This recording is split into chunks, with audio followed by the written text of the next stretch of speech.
ফ্রান্সে Charlie Hebdo কাণ্ড হয়েছিল, আপনারা হয়তো জানেন। তো সেটাকে কেন্দ্র করে পাকিস্তানে বসে থাকা একজন উনি বলেছিল যে পাকিস্তানকে ওদের মিসাইল ইউজ করে ফ্রান্সকে আর প্যারিসকে উড়িয়ে দেওয়া উচিত। তখন পাকিস্তানে বসে থাকা ফ্রান্সের অ্যাম্বাসিডার এটা নিয়ে কমপ্লেন করে দেয়। তো পাকিস্তানের পুলিশ কি করে, ওই ব্যক্তিকে অ্যারেস্ট করে আর পাকিস্তানের আদালত ওকে সাজাও দেয়। এটা হচ্ছে আসল জয়। আমাদের দেশ ভারতের কে এতটা শক্তিশালী হতে হবে যাতে পাকিস্তান নিজে থেকে দাউদ ইব্রাহিমকে সাজা দেয়, পাকিস্তান নিজে থেকে হাফিজ সাইদ, আজহার মাসুদ এদের সাজা দেয়।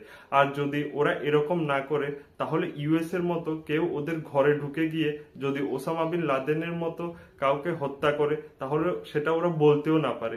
উল্টো ওরা বাস ছাপাই দেয় যে আমরা তো জানতামই না আমাদের এখানে থাকতো বলে, আমরা তো কখনো জানি না যে ও এখানে থাকতো বলে, ভুল হয়ে গেছে, আমাদের মাফ করে দিন।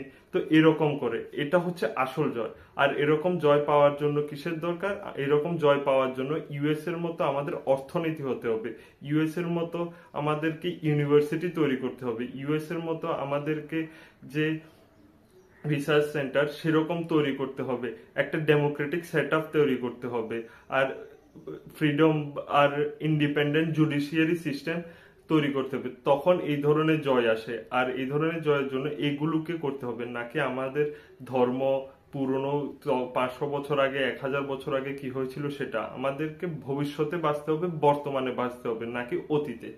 তো শোনার জন্য ধন্যবাদ। নমস্কার।